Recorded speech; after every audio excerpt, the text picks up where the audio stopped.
Welcome back to Let Glory Shine. I'm your host, Martha Glory, and I'm back for another powerful episode. Again, I love how the universe makes connections through people that are doing cool things, and the alignment just felt immediate when I got to meet this young lady that I'm getting ready to introduce you to. And when you meet somebody and you see the light in their eyes and you see that, wow, they have a story, a powerful story, but also they have a powerful healing that's unfolding. And that is Rania. I can't wait for you to meet her. So, welcome to the stage, Rania. How are Thank you? you. Thank you. I'm very well. Very Thank well. you for being here on Let Glory Shine. We're going to jump right into it.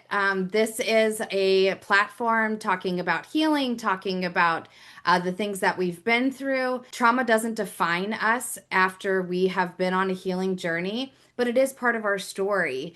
And so I would love for you to share with my audience anything that you feel comfortable sharing about your healing story, and we'll roll from there. Thank you for the introduction.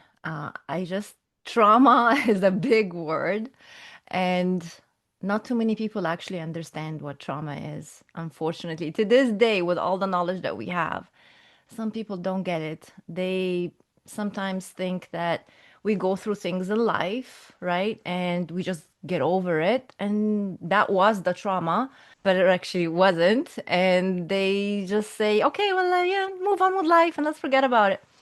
But yeah, so of course, like many others, I have a story, a life story, but I don't let my story identify me, just as you mentioned.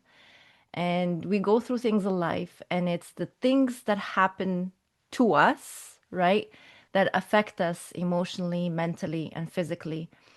And now it's up to us how to process what happened to us. That's where trauma comes in. I'm just trying to ease into the definition of trauma here.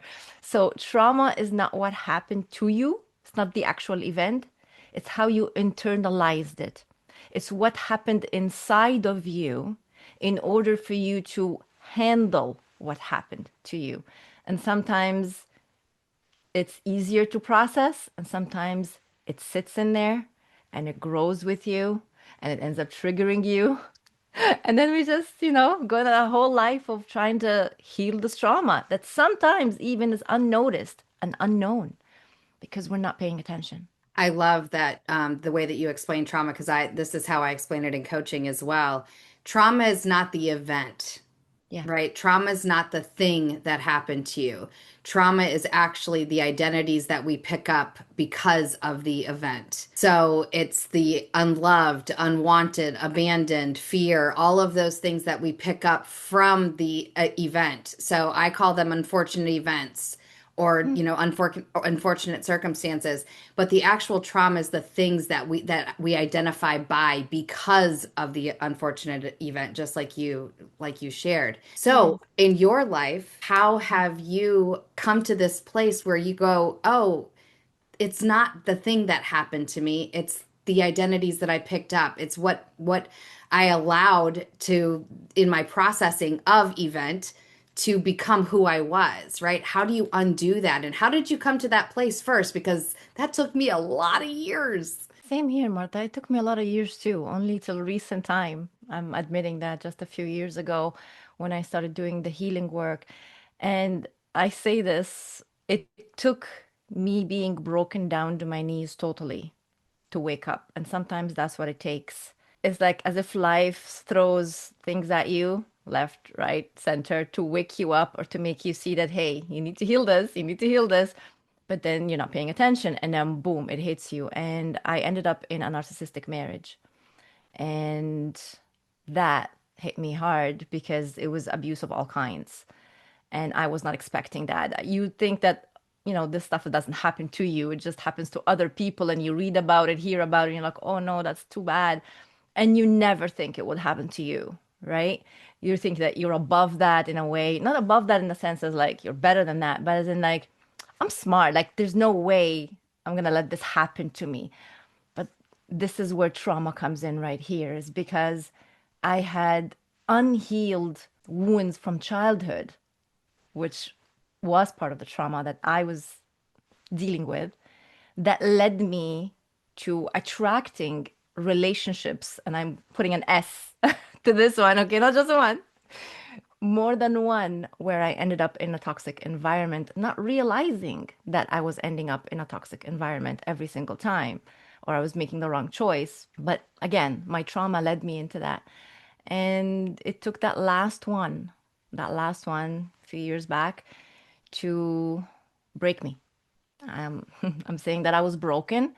And now I'm looking back at it and I go, I'm actually glad this happened. And in a funny way, and I know people may laugh at this, I thank him.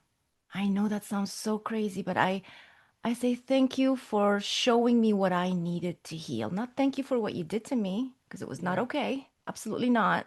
But I thank you for showing up in my life at the time that you did when I was ready to confront myself with what I needed to heal, to know that I am worthy, that I am enough, that I don't need anyone to provide me anything because I can give it to myself and it's within me. The love that I was searching for, the acceptance that I was searching for, all of that. It took that to bring me to the point where I am here today.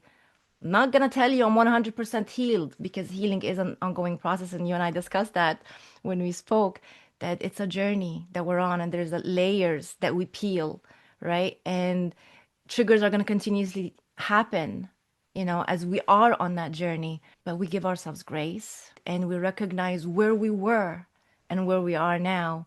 And then in my case and in your case, we've been through situations and we decided that we want to help others on that journey, take people along with us, because what we happened was not supposed to be in vain, right? It was meant to not only heal us, but also for us to serve the world that we are in and feel the purpose that why we're here.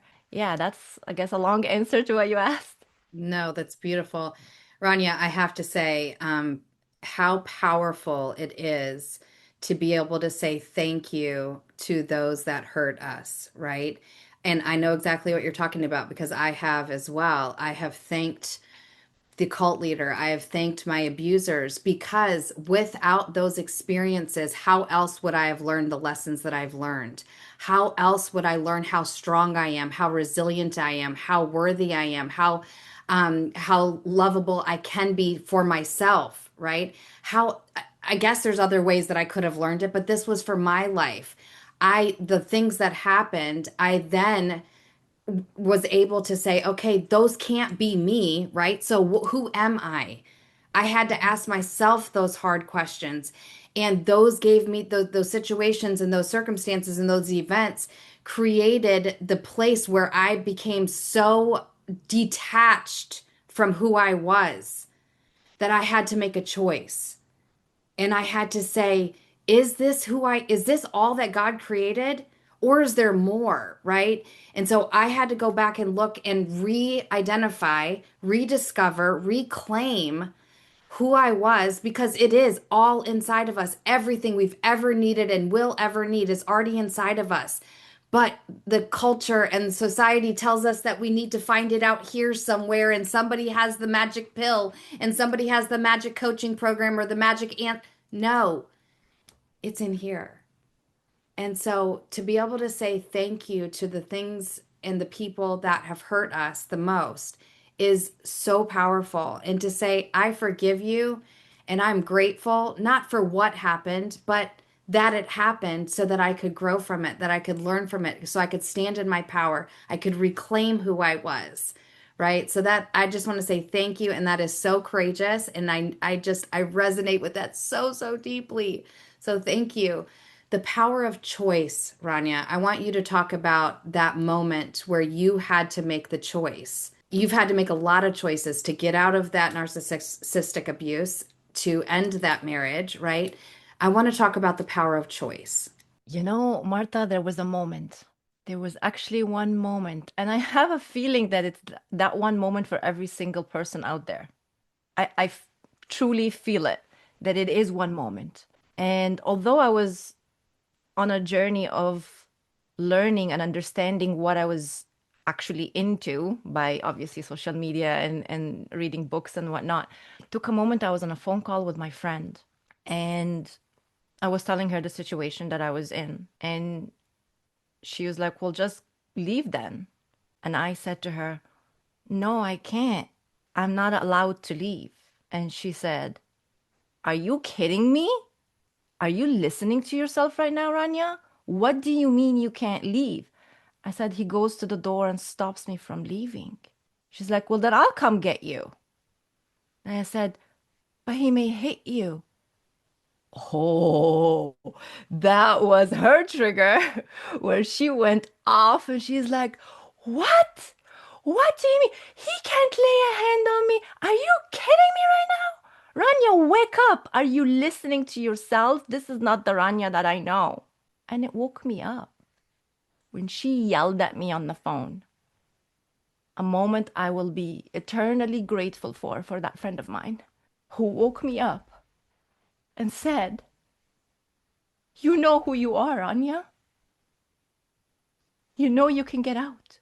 And I'm not going to tell you that it was that moment that everything happened. Of course not. But it was the moment that something shifted inside of me. And I was like, yeah, I can go. That's not the Rania that I know. The Rania I know is way stronger than this. And Rania can do this. The how and the when, I'll figure it out. But it was that moment that the decision was made, where the shift was made, where I went from powerless to powerful. Wow. When you were telling and sharing that about that your friend, right? God or the universe has this way of putting a mirror in front of us to remind us who we are.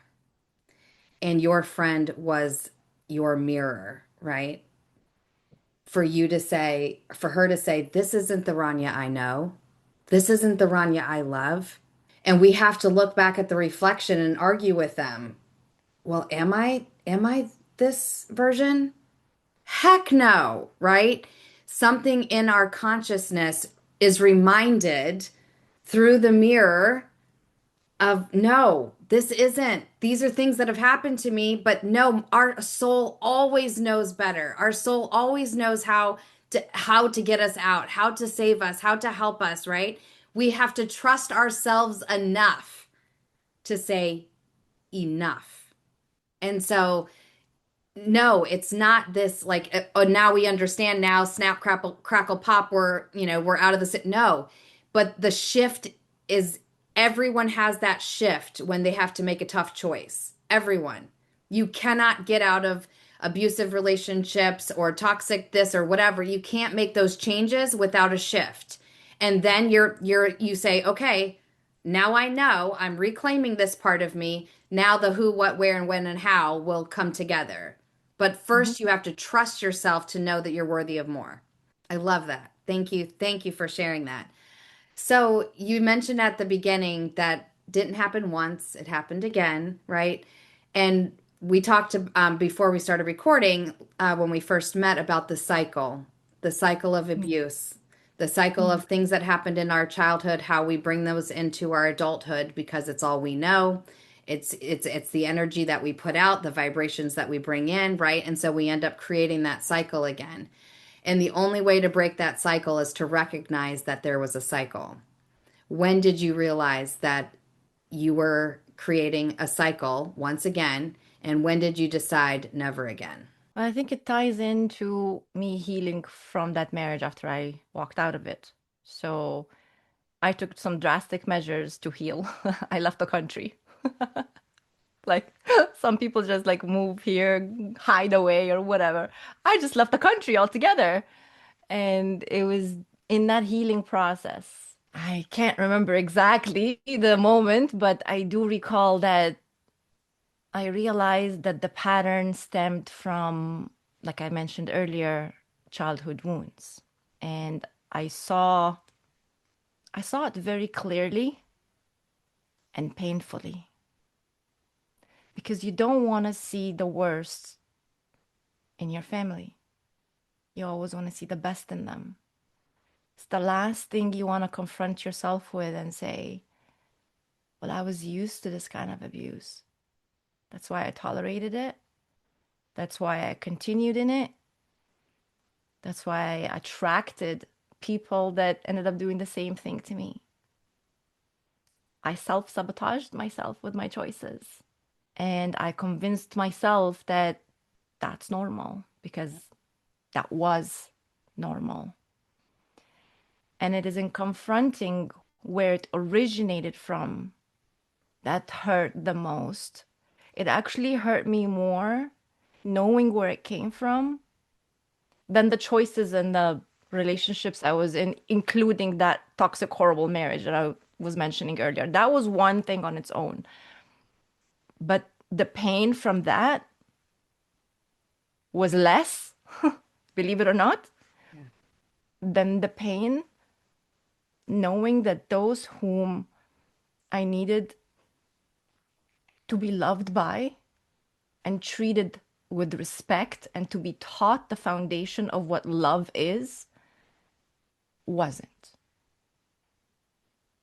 And then there goes another moment. So it's not just the realizing of this and being confronted with it and sitting with the pain, it's learning to forgive that too. Forgive it simply because I don't want to live in resentment or anger because then it hurts me twice. Yeah. Letting go of it is not easy. And I'm gonna admit I'm going through it till now, till this moment. To be able to just let it go. I have to continuously tell myself they only did the best they knew how.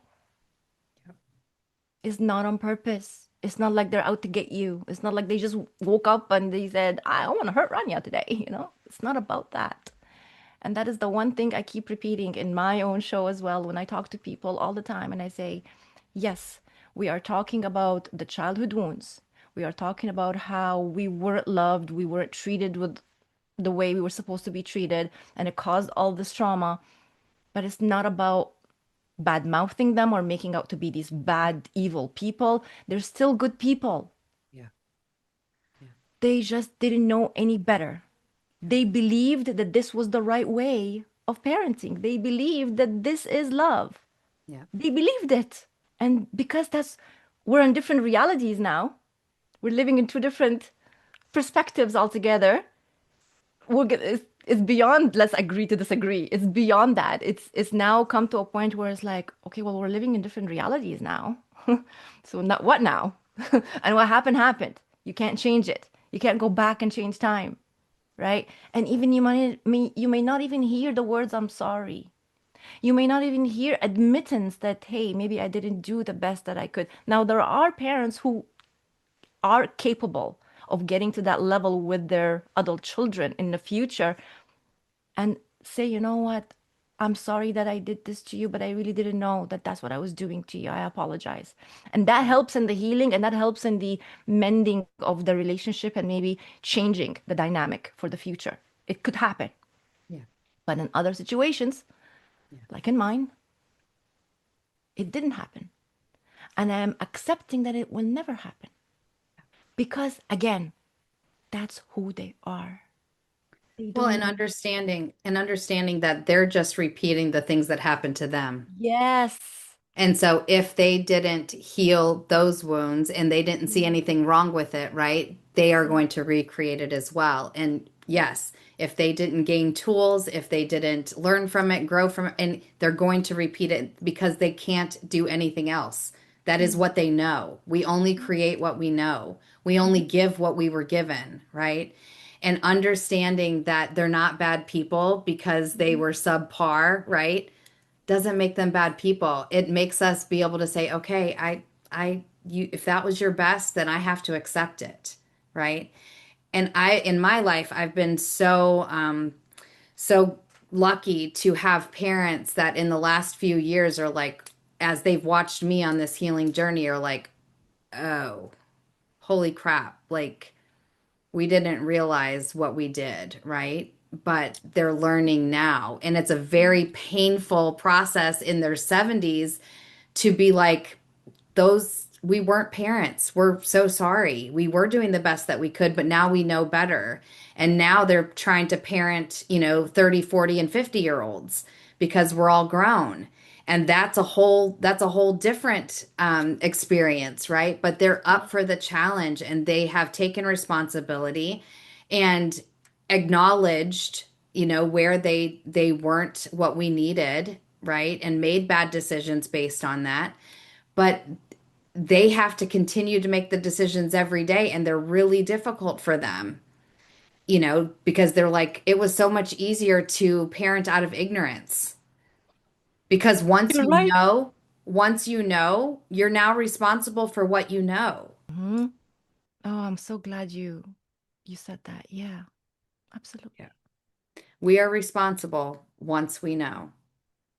And you can't, once you've really felt it and are in it, you can't be like, oh, that's too hard. I'm just going to turn it off. It will haunt you because you know. Right? And then we're responsible for what we do with it.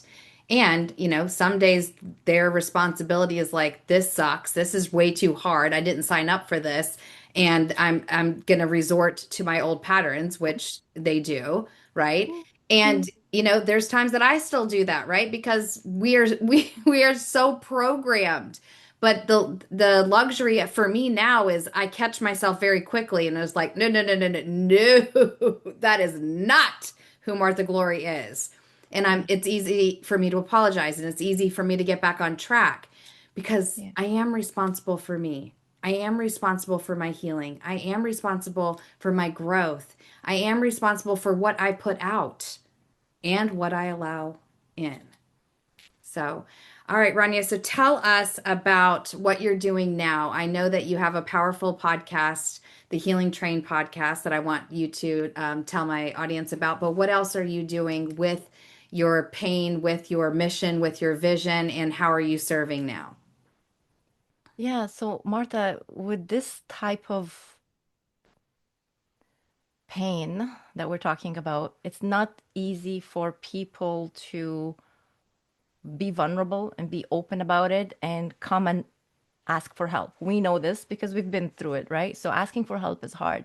So although I began my journey once I started going on that journey of helping other people through what I went through, it's hard to find the people who be committed and dedicated that are in the toxic relationship still because they're blinded, Yeah. most of them. They're blinded or they're helpless and they don't have the finances to seek that professional help, right? And originally, that's what I wanted to do. That's what I really, all my focus was. But then I had to pivot in my practice and now help people who are in the healing journey, who are actually already out or made a decision to leave or whatever the scenario is. But they had to have already done the shift. Yeah. I'm not able to reach the person that hasn't done the shift yet because she's blinded or he's blinded, right? So yeah, I help people in the healing journey, coaching them to rebuild because that's what it's about. You're starting from scratch. I did it, and many others did it. When you go through this change, big change, you're healing yourself emotionally, mentally, physically. Your nervous system has to calm down. You have to figure out who am I now? What do I want to do with my life? How do I stand on my own 2 feet again? And then there's sometimes kids involved, right? Like in my situation, there wasn't, and thank God for that. But there are situations where there are kids and you still have to co-parent, and oh boy, right? And then the separation physically is one thing, but then doing the legalities is another, right? Now we're talking legal separation. So it can get very ugly. And that's what I'm here for, to help those women. But I'm focused a lot now on the programs and that I've creating online, as well as my podcast. That is my main focus these days. And my podcast originally started as, again, helping women who were in toxic relationships to hear other women's stories.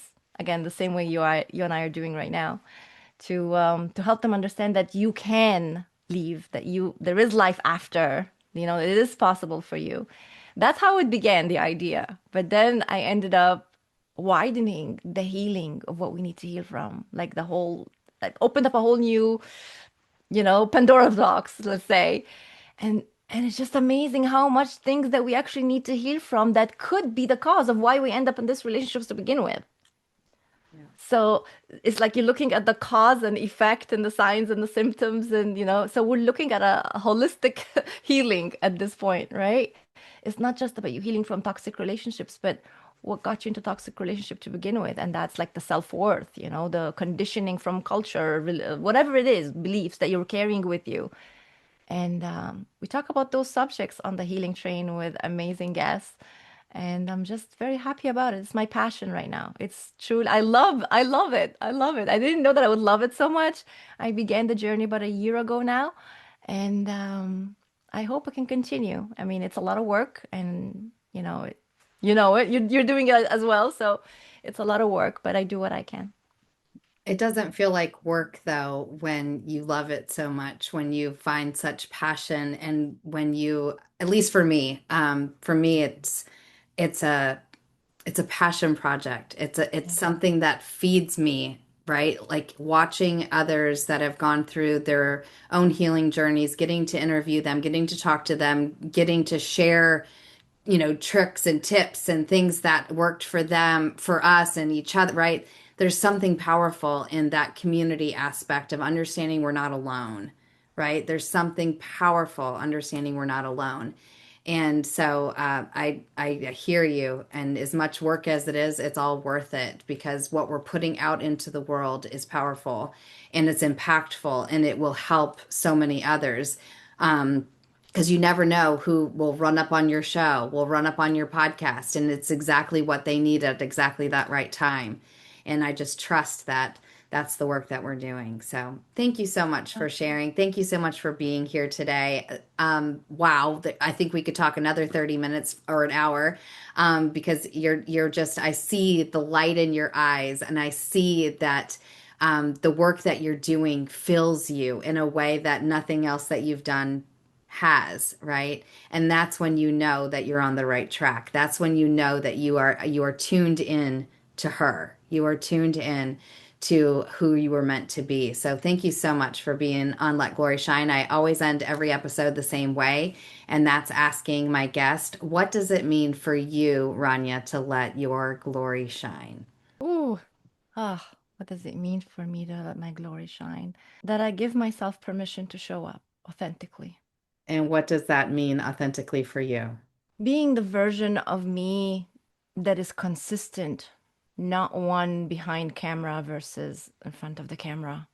The woman that is sitting here with you talking is the same woman that's talking with her friends and family and just interacting in the world. I am no different.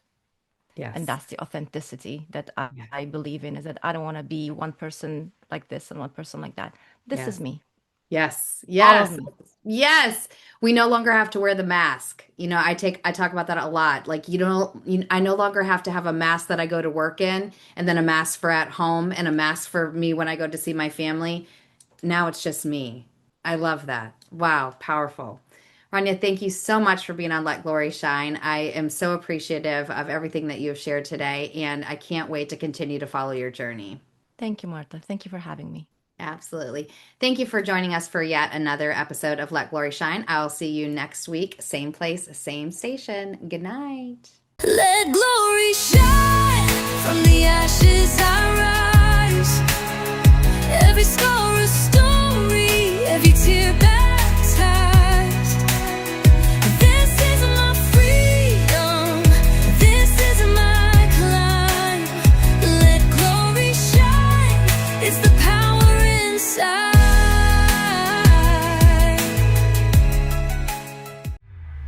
This is your prosperity.